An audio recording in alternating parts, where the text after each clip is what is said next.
किसी को भी टिकट मिल जाए तो जीत नहीं होगी, ये तो मैं बता रही हूँ ना। किसी को भी टिकट मिलने से जीत होती तो 14 में भी हो जाती, 19 में भी हो जाती। हमारा कैंडिडेट जब मजबूत होगा हमारी पार्टी का, तो निश्चित रूप से जनता साथ देने के लिए तैयार है।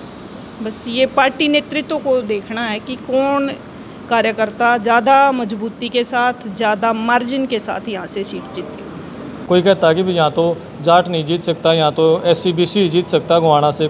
नमस्कार, आप देख रहे हैं हरियाणा स्पेस। मैं अनिल खत्री। इस समय गोहाना हल्के में हम मौजूद और हमारे साथ भाजपा की नेत्री मैडम राकेश मलिक हैं। बातचीत कर लेते हैं कि गोहाना हल्के में जिस तरह से अब चुनाव नज़दीक है विधानसभा के, तो दावेदारों की जो संख्या वो बढ़ती जा रही है और मैडम भी अपनी दावेदारी पेश कर रही है। मैडम, गोहाना हल्के की बात की जाए, बीजेपी की तरफ से जो है लगातार दावेदारों की जो संख्या है वो बढ़ती जा रही है। बाहर से भी लोग यहाँ आ रहे हैं और टिकट की दावेदारी पेश कर रहे हैं। किस तरह से देखते हैं? सबसे पहले तो आपको नमस्कार और सभी दर्शकों को, हमारे सारे गोहाना वासियों को, सारे प्रदेश वासियों को मेरी राम राम। जो भी दर्शक देख रहे हैं उन सबको मेरी राम राम। देखिए, प्रत्याशी तो सब प्रयास करेंगे और हम पार्टी के लिए निरंतर काम कर रहे हैं। आप लोग जान रहे हैं कि जानते हो मेरे को कि मैं कब से यहाँ निरंतर काम कर रही हूँ और पार्टी के लिए निष्ठा से मैंने काम किया आज तक। तो अब की बार मुझे लगता है कि महिलाओं को कंसीडर करते हुए पार्टी ज़रूर महिला को मौका देगी। और प्रत्याशी ठीक है, बाहर से भी आ रहे हैं, कहीं से भी आ रहे हैं, आ तो सकते हैं, लोकतंत्र है।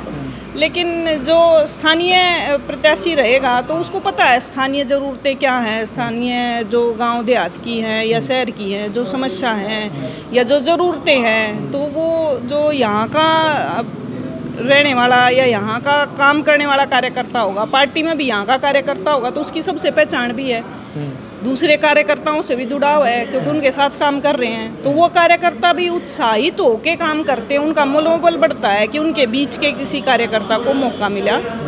तो ये तो सबसे पहले कंसीडर होना चाहिए कि भाई गोहाना में 2 बार से मतलब हम नहीं जीत पाए। 14 में लहर थी पार्टी की क्योंकि केंद्र में हमारी सरकार आ गई थी। 19 में भी अच्छे बहुमत के साथ हमारी केंद्र में सरकार आई, तो यहाँ भी कहीं ना कहीं हमारी सरकार बनी और अच्छी पार्टी बनी। लेकिन गोहाना हम फिर हार गए। तो कहीं ना कहीं जो कारण रहे पिछली बार हार के, उन पे विचार करते हुए मुझे लगता है पार्टी इस बार बिल्कुल जो मजबूती से यहाँ से जीतते ऐसे कैंडिडेट को पार्टी टिकट देगी। और उसमें मैं यही चाहूँगी, मैं तो मेरा यही कहना है कि यहाँ जो काम कर रहे हैं निरंतर, उन कार्यकर्ताओं को प्राथमिकता देनी चाहिए। तो मैडम, जिस तरह से गोहाना हल्के की बात की जाए, जो आज तक कमल नहीं खिला गोहाना हल्के में, और उसके बावजूद भी जो टिकटार्थी हैं सबसे ज़्यादा टिकट मांगने वाले गोहाना में ही हैं, तो इतना सेफ कैसे मान रहे कि भाई गोहाना में किसी को भी टिकट मिल जाए वो जीत जाएगा? नहीं, किसी को भी टिकट मिल जाए तो जीत नहीं होगी, ये तो मैं बता रही हूँ ना। किसी को भी टिकट मिलने से जीत होती तो 14 में भी हो जाती, 19 में भी हो जाती। एक तो एंटी इनकम्बेंसी है कि 5-6 बार से जो विधायक हैं वो 5-6 बार से लगातार बन रहे हैं और वो सक्रिय नहीं है। विधानसभा में भी जनता की आवाज़ ऐसी उठाई नहीं गई। जो लोगों के पॉलिटिकल मुद्दे मीडिया में उठा दिए हों वो अलग बात है, लेकिन सही प्लेटफॉर्म पे सही बातों को, सही ज़रूरतों को रखा नहीं गया। नहीं तो यहाँ भी काम होते, क्योंकि हमारी सरकार जो है वो सबका साथ, सबका विकास, सबका विश्वास के साथ काम करती है। तो और दूसरा, कार्यकर्ता मजबूत हैं और इसलिए कार्यकर्ता का सबका राइट बनता है टिकट मांगना। लेकिन ये देखना पार्टी नेतृत्व को होता है कि कौन उपयुक्त है और किसके साथ जीत सुनिश्चित हो सकती है, तो पार्टी उसको आशीर्वाद देती है। तो मैडम, जो जिस तरह से कई प्रत्याशी हैं तो वो कह रहे हैं कि भी गोहाना की जो बंजर भूमि है यहाँ पर कमल खिलाने के लिए, क्योंकि अब से पहले भी यहाँ जो बाहरी उम्मीदवार है, जैसे जगबीर सिंह मलिक को भी बाहरी कहते हैं, भी भैंसवाड़ा उनका गांव है, तो गोहाना हल्का तो बाहरी को ही जीता था। इसलिए यहाँ कोई ये स्थानीय मुद्दा नहीं है कि कोई स्थानीय है या बाहरी है, यहाँ तो बंजर भूमि है, कमल खिलाने के लिए हम बाहर से यहाँ आए। नहीं, ऐसा नहीं है। लोग चाहते हैं कि मतलब यहाँ का कैंडिडेट आए। पार्टी को जो मेजॉरिटी ऑफ लोग, पीपल जो है यहाँ के, वो चाहते हैं कि उनकी पसंद का कैंडिडेट अगर आएगा तो लोग साथ देने के लिए तैयार हैं। जैसे हम लोकसभा चुनाव में भी गांव-गांव गए, आप सब ने देखा होगा, बराबर प्रचार कर रहे थे जब लोकसभा चुनाव में।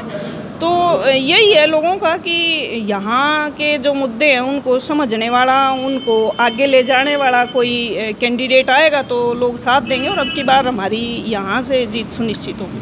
तो मैडम आपकी पार्टी की बात करें, कोई कहता है कि भाई यहाँ तो जाट नहीं जीत सकता, यहाँ तो SC/BC जीत सकता गोहाना से। कोई कहता है कि यहाँ से तो भाई जाट ही जीत सकता है, SC/BC नहीं जीत सकता। मतलब इस तरह की जो चर्चाएं हैं, कोई कुछ कहता है कोई कुछ कहता है, क्या समीकरण है ये? देखो ये ना लोकतंत्र है और इसमें ऐसे जातिवाद की बात करना कहीं ना कहीं सही नहीं रहता। और जो सबको साथ लेके चले, हर जाति का विकास करे, बल्कि हर मनुष्य का विकास हो, हर मनुष्य का कल्याण हो। बल्कि हम तो वसुधैव कुटुंबकम की भावना के साथ काम करते हैं। तो सबका कल्याण हो, सबका प्रतिनिधित्व होता है, हर वोटर का राइट होता है, हर निवासी का, हर बच्चे का राइट होता है। तो सबके लिए जो सोचे, सबके लिए जो काम करे, ऐसे व्यक्ति को जनता चुनती है। ऐसे नहीं कि मतलब किसी पर्टिकुलर जाति का और पर्टिकुलर जाति के लिए काम कर रहा है तो उसको ही चुने। ऐसे अगर होता तो मतलब पहले भी जो रहे उदाहरण हमारे सामने, तो तब भी ऐसे नहीं होता। तो मैडम किस तरह से समीकरण रहेंगे? गोहाना शहर है, गोहाना के गांव हैं, पार्टी आपको मौका दे, कैसे कमल खिलेगा? देखो हमारा गोहाना शहर लगता है और 62 गाँव हैं। आपको तो सारे हल्के की जानकारी है। और बिल्कुल ग्रामीण अंचल की ये सीट है। और कोई ऐसा कैंडिडेट यहाँ होना चाहिए कि जो हो यहाँ की लोकल जनता को छुए, उनके दिल की बात को, उनकी ज़रूरतों को समझे। किसानों की सबसे ज़्यादा मेजॉरिटी है मेरे ख्याल से यहाँ पे, तो उनके भी जो समस्याएं हैं उनके लिए जो काम करे। खिलाड़ियों की समस्या हो, कोई भाई बच्चों की शिक्षा पे काम करने की ज़रूरत हो, चिकित्सा पे काम करने की ज़रूरत हो, जो इस समझ के साथ जो व्यक्ति काम करे, तो शहर और गांव दोनों का विकास ज़रूरी है। और जो दोनों के लिए समभाव के साथ काम करे, ऐसे व्यक्ति को यहाँ से मौका मिलने की ज़रूरत है। मैडम भूपेंद्र सिंह हुड्डा का भी यहाँ असर रहता है गोहाना हल्के में, तो जो एक जिस तरह से लोकसभा चुनाव में भी रहा, बड़े कांटे की टक्कर रही है, तो कैसे लगता है कि भाई भूपेंद्र सिंह हुड्डा का जो यहाँ प्रभाव है उसके बावजूद भी यहाँ कमल खिलेगा? नहीं, कोई भूपेंद्र सिंह हुड्डा का ऐसा प्रभाव मैं नहीं मानती कि ऐसा है। क्योंकि भूपेंद्र सिंह हुड्डा का ऐसा प्रभाव होता तो वो पिछली बार इतने भारी मार्जिन से यहाँ से लोकसभा चुनाव हार गए थे, है ना। तो उनका प्रभाव होता तो वो तो 2 बार के मुख्यमंत्री थे, उनको क्यों लोग हराते।